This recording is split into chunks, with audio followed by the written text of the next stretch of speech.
हालांकि भगवान शिव के 19 अवतारों की ज्यादा चर्चा होती है, जो कि इस प्रकार हैं। पहला अवतार। वीरभद्र को भगवान शिव का गण माना जाता है। यह अवतार उनकी जटा से उत्पन्न हुआ था। जब भगवान शिव के श्वसुर राजा दक्ष द्वारा आयोजित यज्ञ में माता सती ने अपनी देह का त्याग कर दिया था, तब क्रोधवश भगवान शिव ने अपने सिर से एक जटा उखाड़ी और उसे पर्वत के ऊपर पटक दिया। उस जटा के पूर्व भाग से महाभयंकर वीरभद्र प्रकट हुए। शिव के इस अवतार ने दक्ष के यज्ञ का विध्वंस कर दिया और दक्ष का सिर काटकर शिव के सामने रख दिया था।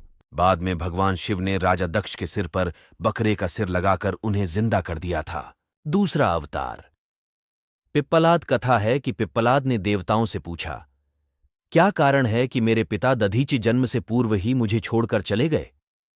देवताओं ने बताया, शनिग्रह की दृष्टि के कारण ही ऐसा कुयोग बना। पिप्पलाद यह सुनकर बड़े क्रोधित हुए। उन्होंने शनि को नक्षत्र मंडल से गिरने का श्राप दे दिया। श्राप के प्रभाव से शनि उसी समय आकाश से गिरने लगे। देवताओं की प्रार्थना पर पिप्पलाद ने शनि को इस बात पर क्षमा किया कि शनि जन्म से लेकर 16 साल तक की आयु तक किसी को कष्ट नहीं देंगे। तभी से पिप्पलाद का स्मरण करने मात्र से शनि की पीड़ा दूर हो जाती है। तीसरा अवतार। नंदी कथा अनुसार शिलाद नामक एक मुनि ब्रह्मचारी थे। वंश समाप्त होता देखकर उनके पितरों ने शिलाद से संतान उत्पन्न करने को कहा। शिलाद ने अयोनिज और मृत्युहीन संतान की कामना से भगवान शिव की तपस्या की। तब शिव के वरदान से कुछ समय बाद भूमि जोतते समय शिलाद को भूमि से उत्पन्न एक बालक मिला। शिलाद ने उसका नाम नंदी रखा। शिव ने नंदी को अपना गणाध्यक्ष बनाया। मरुतों की पुत्री सुयशा के साथ नंदी का विवाह हुआ। चौथा अवतार। भैरव कथा अनुसार एक बार ब्रह्मा और विष्णु स्वयं को श्रेष्ठ मानने लगे। इसी दौरान वहां तेजपुंज के मध्य एक पुरुषाकृति दिखाई पड़ी। उन्हें देखकर ब्रह्मा जी ने कहा, चंद्रशेखर, तुम मेरे पुत्र हो, अतः मेरी शरण में आ जाओ। ब्रह्मा की ऐसी बात सुनकर भगवान शिव को क्रोध आ गया। उन्होंने उस पुरुषाकृति से कहा, काल की भांति शोभित होने के कारण आप साक्षात कालराज हैं, भीषण होने से भैरव हैं। भगवान शंकर से इन वरों को प्राप्त कर काल भैरव ने अपनी अंगुली के नाखून से ब्रह्मा के 5वें सिर को काट दिया। ब्रह्मा का 5वां सिर काटने के कारण भैरव ब्रह्महत्या के पाप से दोषी हो गए। काशी में भैरव को ब्रह्महत्या के पाप से मुक्ति मिली।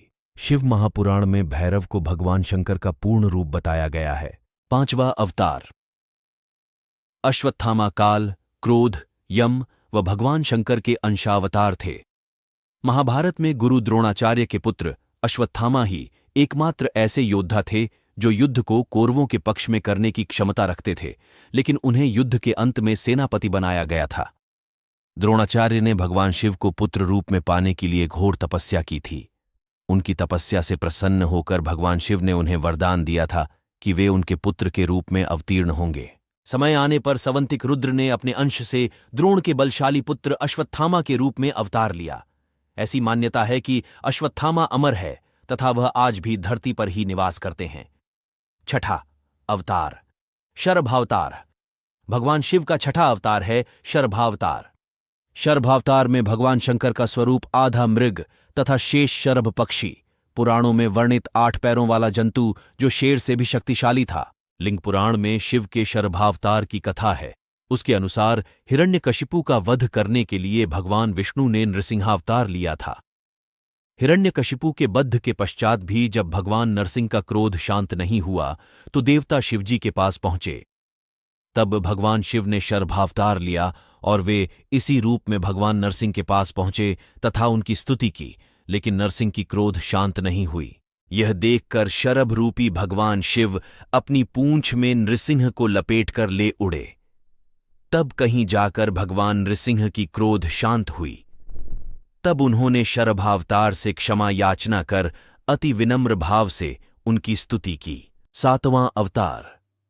गृहपति भगवान शंकर का 7वां अवतार है गृहपति। कथा अनुसार नर्मदा के तट पर धर्मपुर नामक नगर में विश्वानर नाम के एक मुनि तथा उनकी पत्नी शुचिष्मति रहती थीं। शुचिष्मति ने बहुत काल तक निःसंतान रहने पर एक दिन अपने पति से शिव के समान पुत्र प्राप्ति की इच्छा की।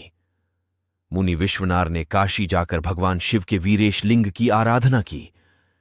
एक दिन मुनि को वीरेश लिंग के मध्य एक बालक दिखाई दिया।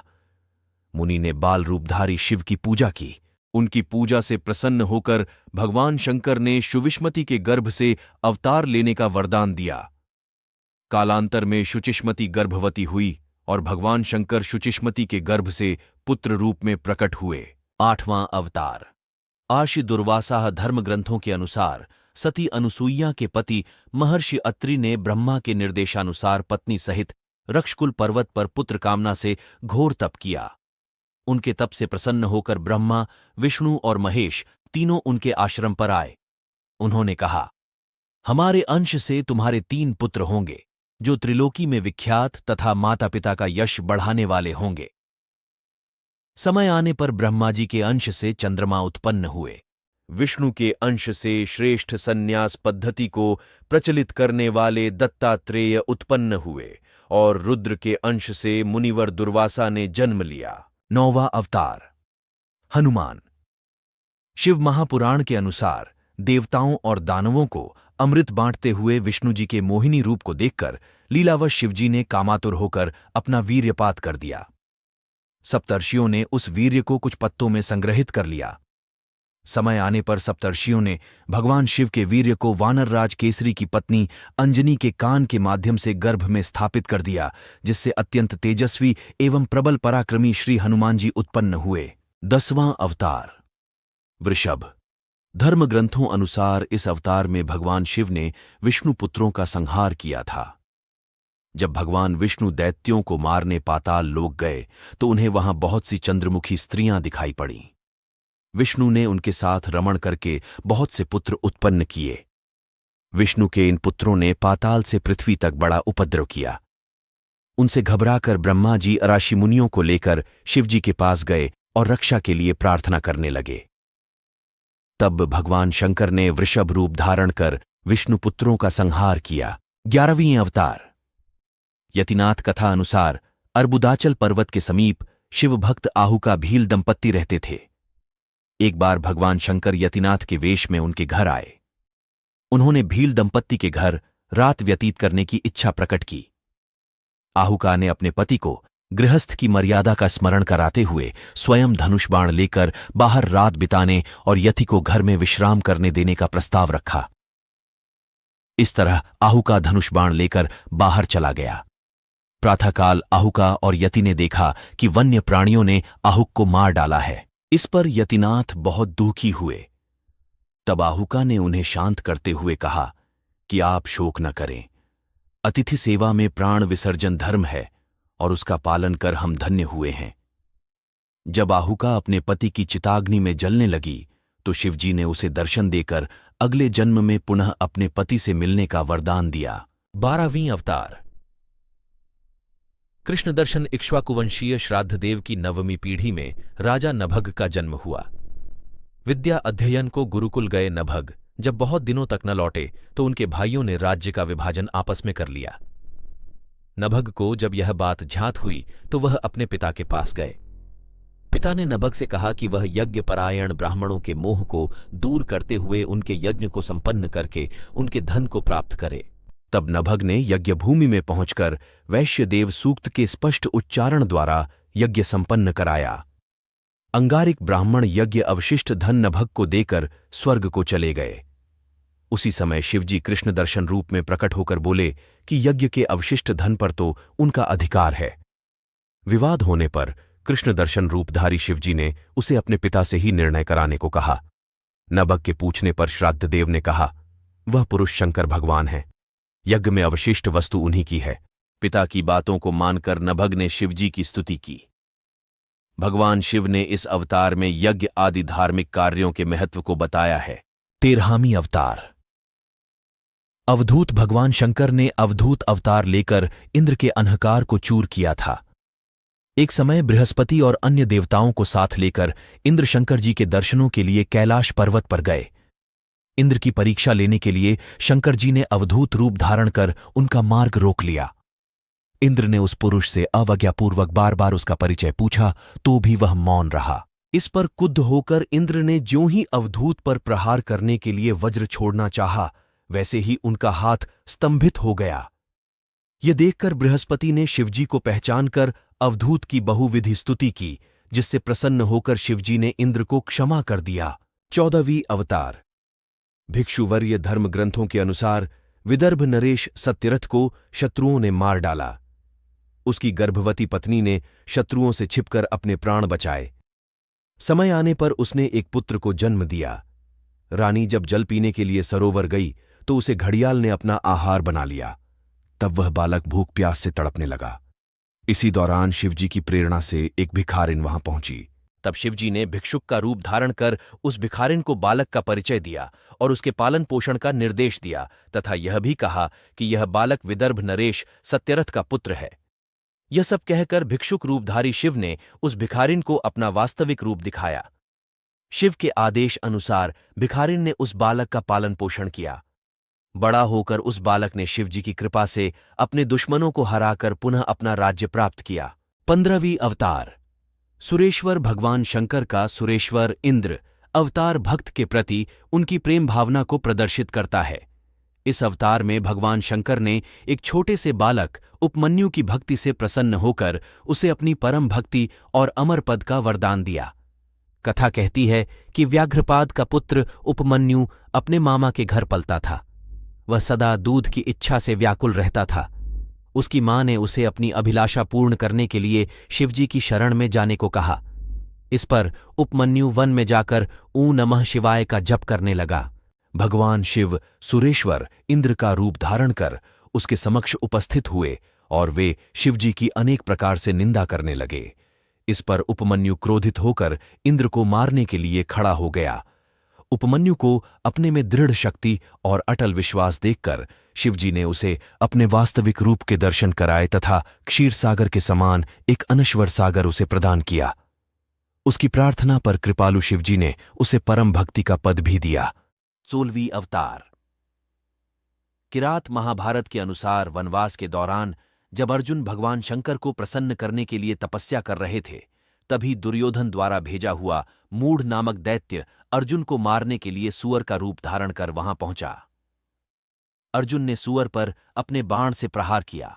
उसी समय भगवान शंकर ने भी किरात वेश धारण कर उसी सूअर पर बाण चलाया। शिव की माया के कारण अर्जुन उन्हें पहचान न पाए और सूअर का वध उसके बाण से हुआ है, ये कहने लगे। इस पर दोनों में विवाद हो गया।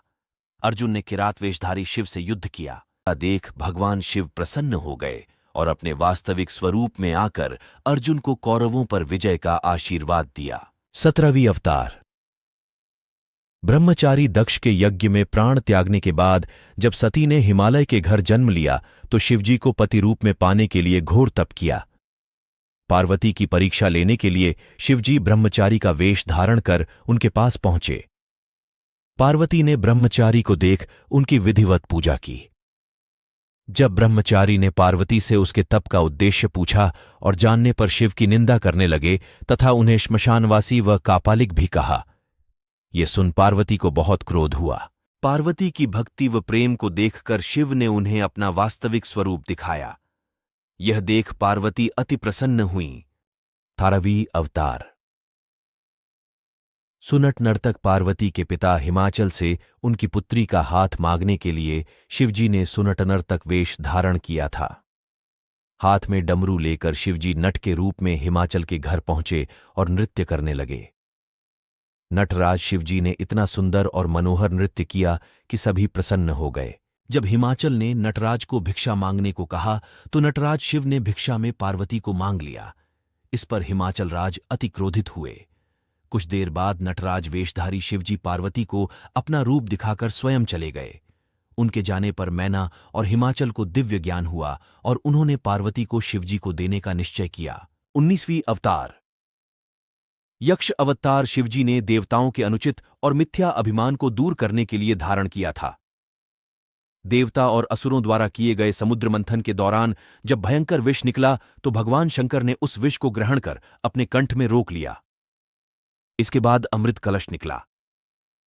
अमृतपान करने से सभी देवता अमर तो हो गए, साथ ही उन्हें अभिमान भी हो गया कि वे सबसे बलशाली हैं। देवताओं के इसी अभिमान को तोड़ने के लिए शिवजी ने यक्ष का रूप धारण किया व देवताओं के आगे एक तिनका रखकर उसे काटने, जलाने, डुबोने या उड़ाने को कहा। अपनी पूरी शक्ति लगाने पर भी देवता उस तिनके को हिला भी नहीं पाए। तभी आकाशवाणी हुई कि यह यक्ष सब गांव के विनाशक शंकर भगवान हैं। सभी देवताओं ने भगवान शंकर की स्तुति की तथा अपने अपराध के लिए क्षमा मांगी।